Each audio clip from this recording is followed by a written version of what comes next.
안녕하세요, 저스티스입니다. 얼마 전부터 몽골에 대한 이야기를 하고 있는데요. 이번 시간에도 비교적 덜 알려진 이야기를 해보려고 합니다. 바로 몽골은 어떻게 군대를 징집했고 어떻게 편성하였으며 어떻게 훈련시켜서 이렇게 강력한 군대를 만들 수 있었는지 알아보도록 하겠습니다.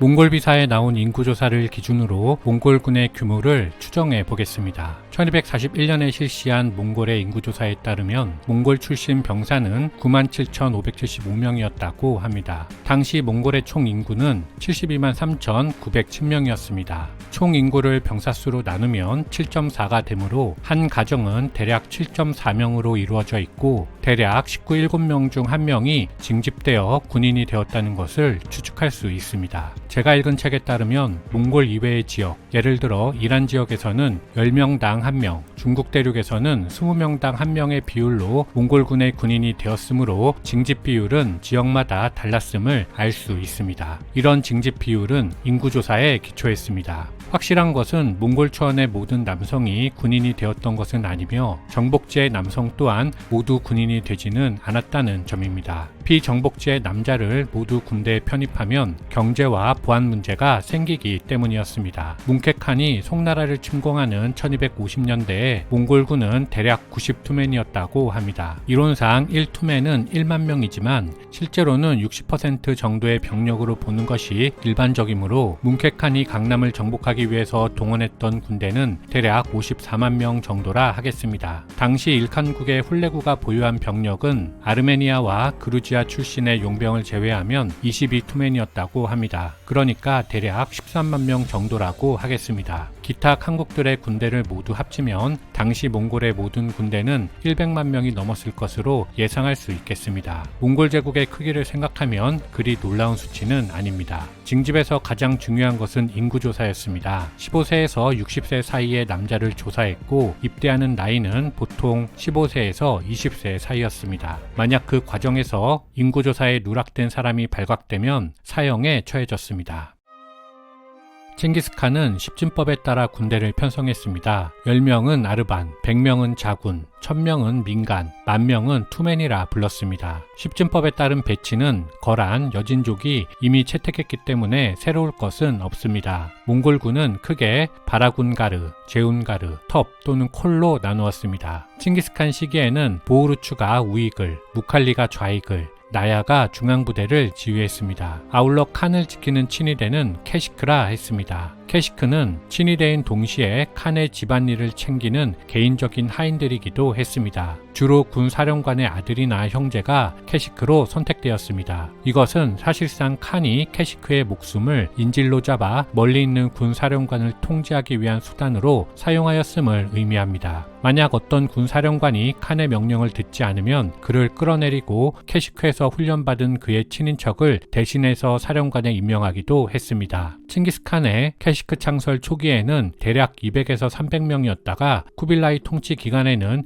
1만 5천 명에 달했습니다. 캐시크는 셋으로 나뉘었습니다. 주간 호위병을 투르카우트, 야간 호위병은 케부테울, 궁수를 코르츠라고 했습니다. 칸에게 음식을 마련하고 병사들에게 음식을 배분하는 임무는 야간 호위병인 케부테울에게 있었습니다. 아울러 시녀나 여성 노예들을 호위하면서 황궁 전체의 안녕을 책임진 것도 케부테울의 임무였습니다. 제가 읽은 책에 따르면 아마도 칸이 제일 신임한 것은 케부테울이었기 때문이라고 합니다. 칸이 사냥을 나갈 때에는 케부테울이 같이 출타했지만 전쟁이 나면 케부테울은 후방에 남아 황실과 칸의 막사를 지켰습니다. 다음으로 주간 호위병인 투르카우트는 칭기스칸 시기에 대략 8,000명 정도였다고 하는데 3일 주기로 교대했고 제1교대부터 제4교대까지 있었습니다. 마지막으로 코르츠의 임무가 무엇이었는지는 확실치 않지만 이름으로 추측하면 활로 무장한 채 칸의 곁에 서 있을 수 있는 유일한 캐시크였습니다. 따라서 케브테울이나 투르카우트가 칸의 신변을 간접적으로 보호하는 임무가 주어졌다면 코르츠는 직접적인 위협을 제거하는 임무를 맡았다고 할 수 있겠습니다. 칸의 막사는 일반 병사의 막사와 화살을 2번 쏘아 날아가는 거리만큼 떨어져 있었고 누구도 캐시크의 허락 없이 무장하고 칸의 막사에 다가갈 수 없었습니다. 만약 칸의 막사 주위를 기웃거리면 캐시크가 암호를 물어서 모르는 경우 체포할 수 있었습니다. 칸을 아련하러 온 사람들의 소지품도 캐시크가 보관했습니다. 캐시크는 근무교대 전에 모두 출석해야 했는데 첫 결근 한 번에는 곤장 3대를, 두 번째 결근에는 곤장 7대를, 세 번째 결근에는 곤장 37대를 맞았습니다. 아울러 세 번째 결근을 하면 캐시크에서 쫓겨나 한직으로 보내졌습니다. 다만 질병이 있거나 상관의 허락을 득할 경우 결석할 수 있었습니다. 다음으로 정규군은 아니지만 다른 민족으로부터 빼앗은 영토를 유지 관리하는 조직으로 타마가 있었습니다. 정규군이 일정 지역을 정복한 후 돌아갔다면 타마는 그곳에 남아 정복지를 유지 관리한 부대를 말합니다. 타마는 주로 유목과 정주문화 사이의 국경지대에 주둔했는데 주력 부대와 알진치라 부르는 선발대로 나뉘었습니다. 타마의 사령관은 몽골 출신이 아닌 경우도 있었습니다. 타마는 제국이 안정되면서 점차 그 기능을 잃게 되었습니다. 그 이유는 타마의 기능이 군사적인 것이기 때문이었습니다. 기타 부대로는 공병대와 보병대가 있었습니다. 먼저 공성을 위한 공병대는 한족, 거란족, 여진족 출신으로 구성되었는데 몽골이 서쪽으로 계속해서 영역을 확장함에 따라 페르시아인과 아랍인, 아르메니아인도 공병대에 포함되었습니다. 당연히 몽골 공병대도 도로와 교량을 건설하는 임무를 수행했기 때문에 유목민족에게 부족한 전략상 문제를 해결해준 매우 중요한 부대였다고 하겠습니다. 아울러 방어부대는 유목민뿐만 아니라 농경민족 출신의 병사들로 구성했습니다. 방어군의 가장 중요한 임무는 도시와 요새의 방어였습니다.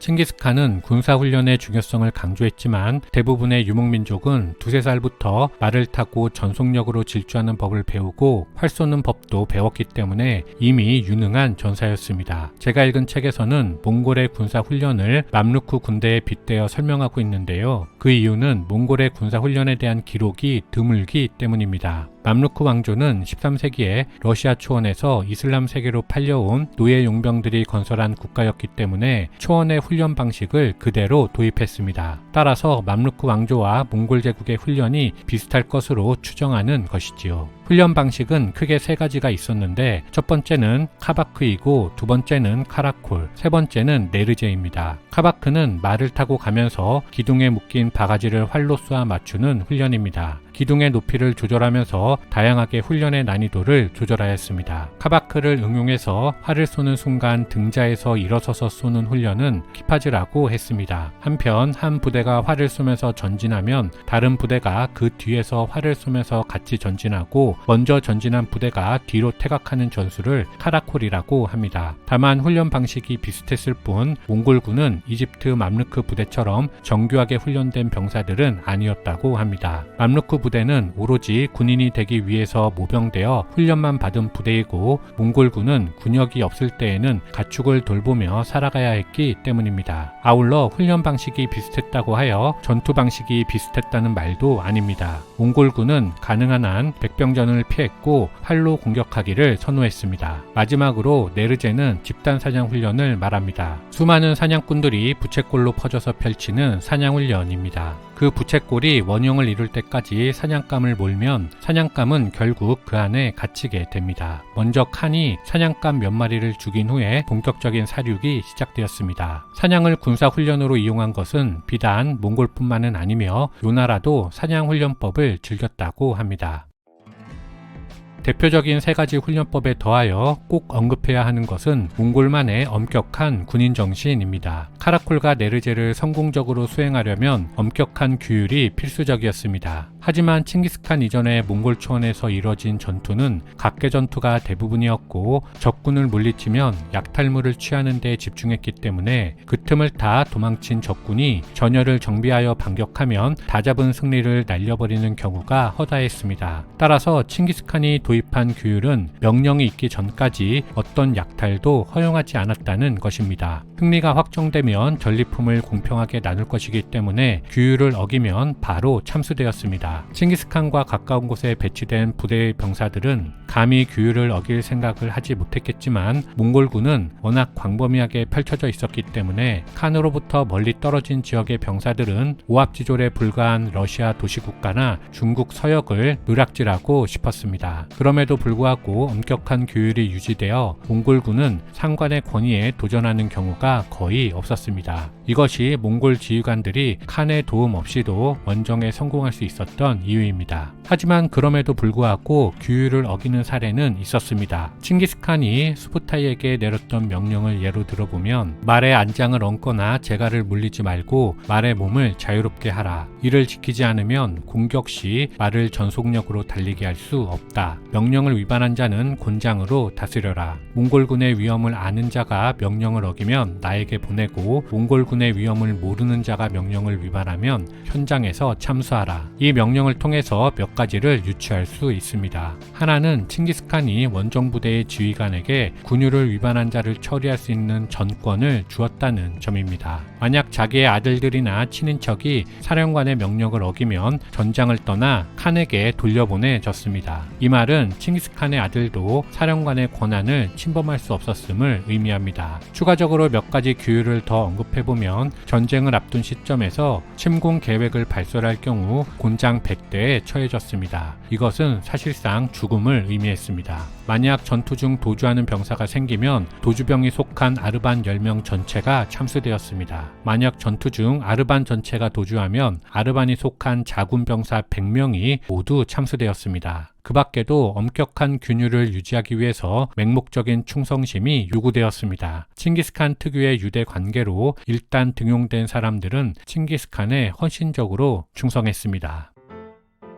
몽골군의 체계적이고 엄격한 군사훈련과 기강은 그 어떤 다른 부대에도 뒤지지 않는 유능한 병사들을 길러냈습니다. 이 모든 과정을 지켜본 마르코 폴로는 이 세상 군대 중에서 힘든 노고와 고충을 가장 잘 참아내고 군대의 유지 비용이 적게 들면서 주변의 여러 민족과 나라를 정복하는 능력이 가장 뛰어난 부대는 몽골군이었다고 적었습니다. 이상 마치겠습니다. 감사합니다.